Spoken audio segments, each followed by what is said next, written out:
Bismillah, Bismillahirrahmanirrahim. Rabbi zidni ilma warzuqni fahma waj'alni minas solihin. Ya Allah, tambahkan aku ilmu, berilah aku karunia agar dapat memahaminya dan jadikanlah aku termasuk ke dalam golongan orang-orang yang soleh. Amin. Pada video kali ini kita masih di mata kuliah bahasa sebagai sarana komunikasi ilmiah.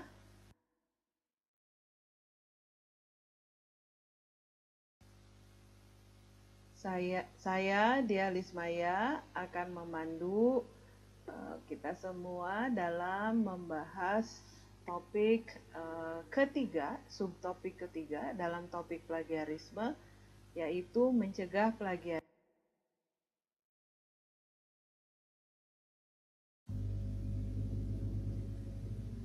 Topik ini adalah bagian terakhir dari topik plagiarisme. Karena itu ini adalah bagian yang terpenting sebetulnya, karena di dalamnya kita akan mencari tahu bagaimana cara-cara mencegah plagiarisme dan strategi serta tekniknya.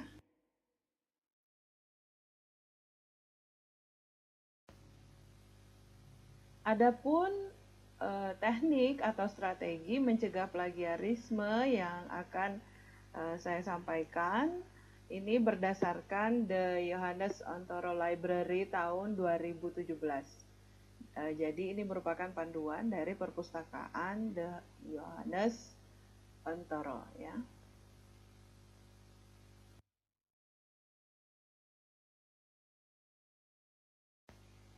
Ada beberapa cara untuk mencegah plagiarisme. Di antaranya yang pertama adalah kita menggunakan kutipan langsung. Mengapa demikian? Dengan menggunakan kutipan langsung, maka ketidakjelasan bagian yang orisinil atau yang kita kutip ini dapat dihindari. Jadi agar jelas pemahaman, agar jelas yang disampaikan kita kutip secara langsung ya. Nah, menggunakan kutipan langsung ini ada beberapa cara, yaitu menyalin semua kata sama persis ke dalam tulisan kita dari yang ada di sumber orisinil. Itu adalah sebuah kutipan langsung. Nah, namun menyalin semua kata ini ada syarat khususnya. Syarat khususnya ditandai dengan tanda petik ganda yang akan mengapit kutipan tersebut ya. Nah, untuk kutipan yang lebih dari 40 kata, maka penulisan paragraf harus dibuat menjadi paragraf gantung, yaitu menjorok ke dalam dan tanpa tanda petik ya. Nah, kemudian jangan lupa kutipan langsung ini disertakan sumber kutipannya yang ditentukan atau format citasinya boleh menggunakan selingkung yang berbeda sesuai dengan yang diinginkan dari penerbit karya ilmiah kita ya. Apakah itu gaya IPA, Turabian atau apa ya, harus dicek kepada penerbit yang ingin menerbitkan karya tulis kita. Nah, ini contohnya. Nah, saya mengutip dari Potter tahun 1990 di halaman 149.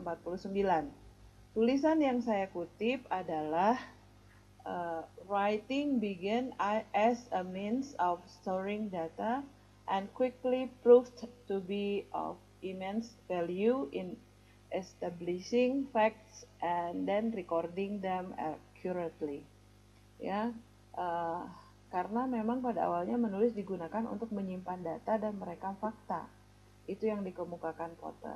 Jadi saya menulis karena memang pada awalnya menulis digunakan untuk menyimpan data dan merekam fakta. Seperti dikemukakan Potter 1990 halaman 149. Lalu saya kutip tulisan Potternya. Nah, ini ada satu yang yang tertinggal. Seharusnya untuk tulisan asing itu bahasa asing diberi miring ya. Saya tertinggal memiringkannya. Ini adalah kata-kata sama persis dari buku Potter tersebut. Kemudian ini karena tidak lebih dari 40 kata. Nah, bagaimana dengan yang lebih dari 40 kata?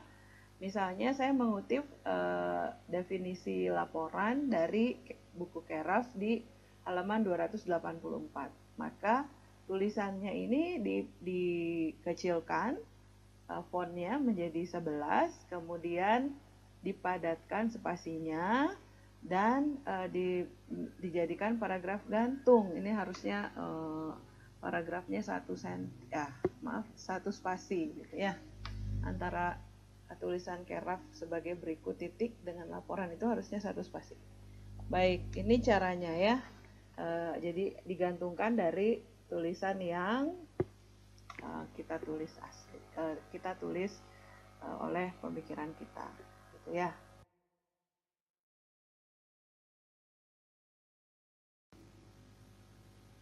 Yang kedua adalah prinsip 80/20.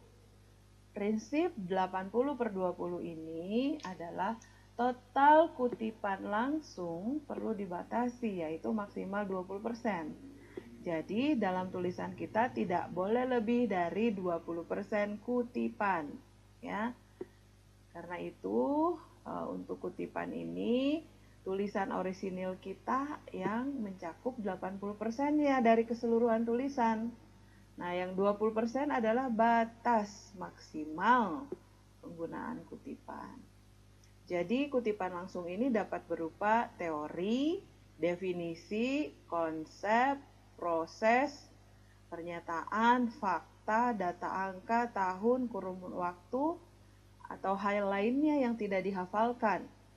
Kalau misalnya 17 Agustus 1945 adalah hari kemerdekaan bangsa Indonesia.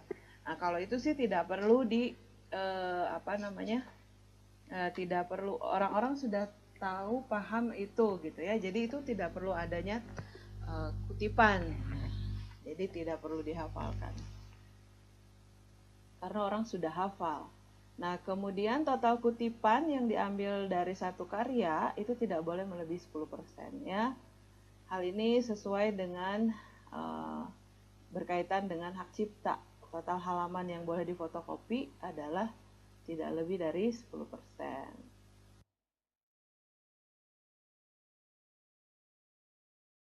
Yang ketiga, bagaimana strategi kita mencegah plagiarisme? Membuat parafrase yang baik ya. Caranya bagaimana? Metodenya adalah batulis. Baca, tutup, tulis. Jadi batulis ini kita baca terlebih dahulu teks secara keseluruhan. Semuanya ya. Kalau perlu satu buku, satu chapter itu minimal. Satu bagian dari buku itu minimal dari topik yang ingin kita parafrase. Jadi teks secara keseluruhan dibaca secara cermat. Kemudian perlu baca ulang dengan disertai memberi tanda atau mencatat hal-hal yang penting. Idenya, konsepnya, kata kuncinya itu kita catat ya. Dicatat kata-kata kuncinya saja, jangan seluruhnya ya.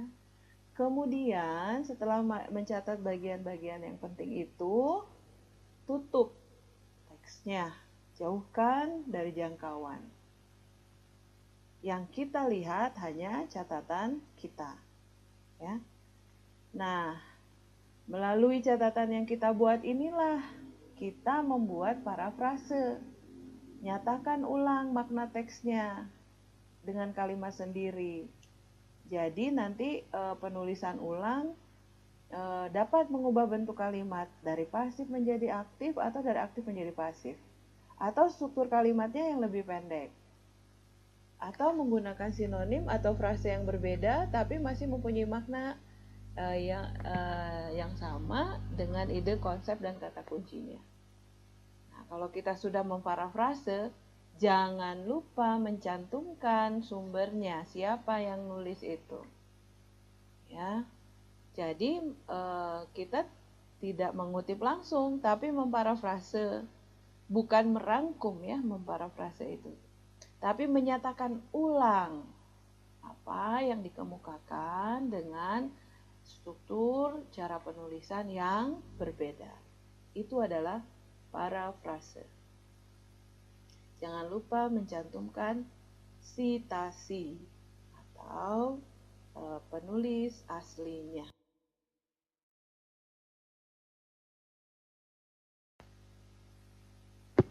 Kemudian selanjutnya adalah menghindari atau membatasi sumber-sumber informasi di internet. Situs-situs yang kemungkinan besar menyajikan informasi dan yang kurang berotoritas, ya. Yang pertama adalah blog, karena keautentikannya diragukan. Kemudian wiki-wiki, ya. Wiki-wiki itu penanggung jawabnya tidak dikenali dengan jelas. Tapi kalau misalnya di Wikipedia ada tautan ke jurnal, nah itu yang kita jadikan kutipan, jangan Wikipedianya gitu ya. Atau situs lain yang berdomain .com, .net, .biz, ini adalah situs-situs yang mempunyai nilai komersil biasanya dan kurang valid atau kurang dapat dipertanggungjawabkan secara akademik. Baik ya, ini sekali lagi jangan sampai dicantumkan dari ketiga situs ini.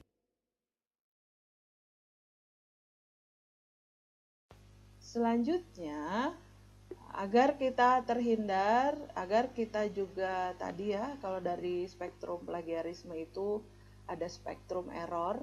Nah, untuk mencegah itu kita dapat menggunakan alat bantu sitasi. Jadi ada yang namanya Mendeley, Zotero, ada Refmi ya. Ini dapat dikunjungi dan dapat diunduh bagaimana membuat atau melakukan sitasi dengan menggunakan alat bantu teknologi ya. Dan ini ada juga dalam buku saya, di buku menulis karya tulis ilmiah berbantu teknologi untuk pemula. Di situ dalam buku itu saya kemukakan bagaimana mulai dari menginstal, melekatkan Mendeley dalam perangkat kita, kemudian bagaimana mengaturnya, bagaimana memprosesnya ya dalam tulisan.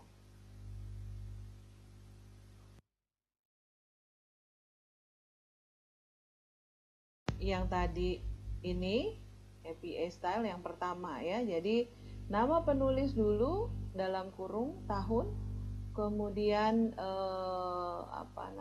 judul bukunya, kemudian penerbitnya ya.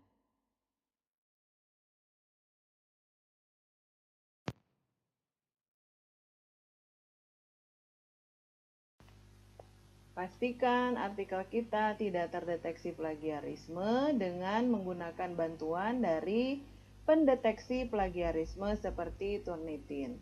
Di kampus kita juga sudah dilakukan hal ini melalui Turnitin, dapat diakses melalui perpustakaan kita di Universitas Muhammadiyah Sukabumi ya.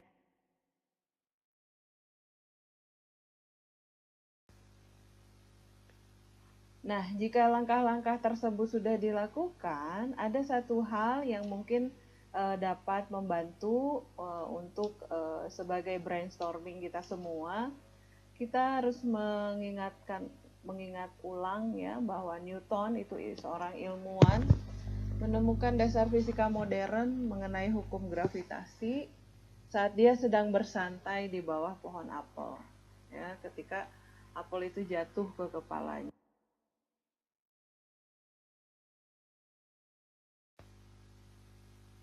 Atau Archimedes yang menemukan hukum gaya apung atau hidrostatis saat sedang mandi. Kedua ilmuwan ini menemukan teori ternyata saat mereka sedang bukan dalam kegiatan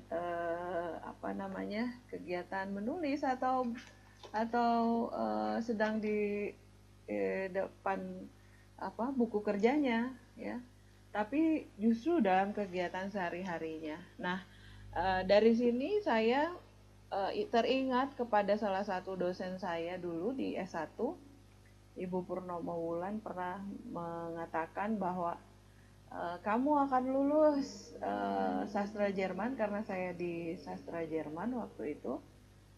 Kalau mimpimu sudah berbahasa Jerman, itu adalah bercanda ya, candaan yang tapi ternyata berbekas, karena setelah saya memahami ini, menemukan Archimedes dengan Eureka-nya, ternyata dia sedang mandi. Newton juga demikian ya. Karena itu, jika kita ingin menulis sesuatu, pikirkan secara terus-menerus dalam setiap aktivitas kita. Mungkin dari situ kita dapat ilham ya. Mudah-mudahan Allah berikan karunia itu kepada kita semua. Ketika kita berpikir terus-terusan, Allah memberikan nikmatnya dan memahamkan kita tentang apa yang sedang kita tulis.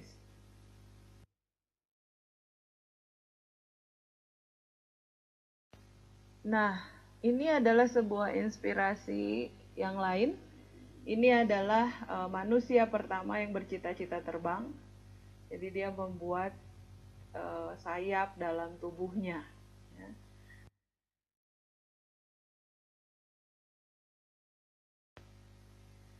Kemudian beberapa abad kemudian muncul Wright bersaudara yang menemukan pesawat terbang pertama di dunia yang berhasil terbang. Nah, pemikiran ini inspirasinya adalah dari orang yang pertama tadi. Siapa beliau?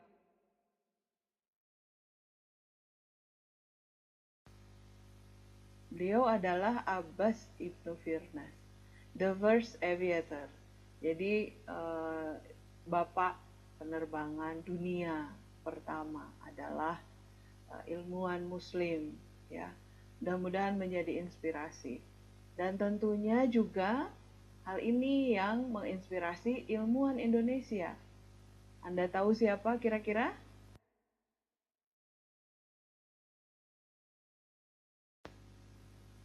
Ya, ini adalah Bapak almarhum ya, Baharudin Yusuf Habibie, semoga Allah menyayanginya. Ini adalah ilmuwan modern, penemu faktor dalam termodinamika dan aerodinamika tentang keretakan pesawat terbang. Beliau juga pengembang pertama pada pesawat penumpang Airbus A300B. Itu katanya. Dan tidak heran kalau beliau diangkat menjadi warga negara kehormatan Jerman. Karena teori beliau ini menyelamatkan banyak nyawa pada akhirnya ya. Karena ada keretakan teori keretakan dalam pesawat terbang. Pak Baharudin Yusuf Habibie ini, presiden kita ini, ilmuwan Indonesia ini mempunyai ide seperti ini dari mana? Ya tentunya hasil dari menggali teori-teori sebelumnya. Dari Wright bersaudara, dari Abbas Ibnu Firnas ya. Kemudian timbullah kreasi dalam diri beliau. Nah, itulah yang ingin saya sampaikan pada awal pertemuan mengenai bahwa plagiarisme bertolak belakang dengan kreasi. Orang yang kreatif akan menghindari plagiarisme. Tapi orang yang kreatif juga akan menghargai karya-karya orang lain sebelumnya. Ya. Itu yang dapat saya sampaikan, semoga menginspirasi untuk kita.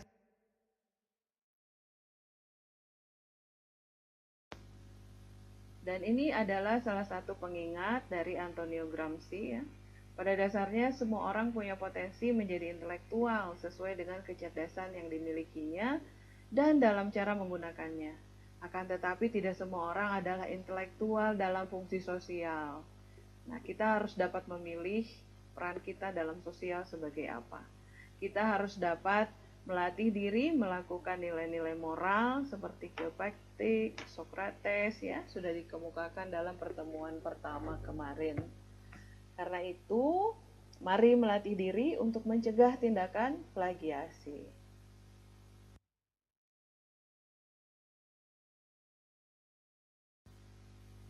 Sekian dari saya nasrun minallah wa fathun qarib wa basyiril mu'minin fastabiqul khairat. Jadi mudah-mudahan pertolongan dari Allah dan kemenangan ini waktunya akan dekat, dan sampaikanlah berita gembira kepada orang-orang beriman. Berlomba-lombalah dalam kebaikan. Yang bisa kita lakukan berlomba-lomba dalam kebaikan adalah menjadi murid yang baik dalam hal menimba ilmu, menjadi anak yang baik untuk orang tua agar menjadi contoh untuk adik dan kakak kita, menjadi teman yang baik, menolong teman yang membutuhkan pertolongan, sehingga menjadi suri tauladan. Itu adalah hal yang terdekat yang dapat kita lakukan sekarang. Sekali lagi, sekian dari saya. Demikian topik plagiarisme bagian ketiga.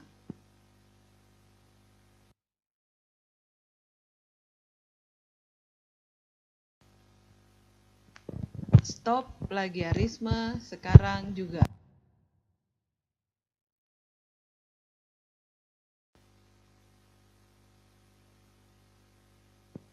Jika ada yang masih mau bertanya atau berdiskusi, silakan hubungi kanal-kanal yang ada dalam tayangan ini.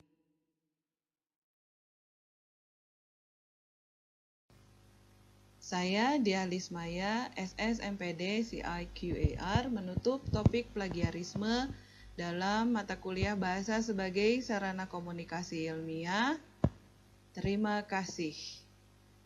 Assalamualaikum warahmatullahi wabarakatuh.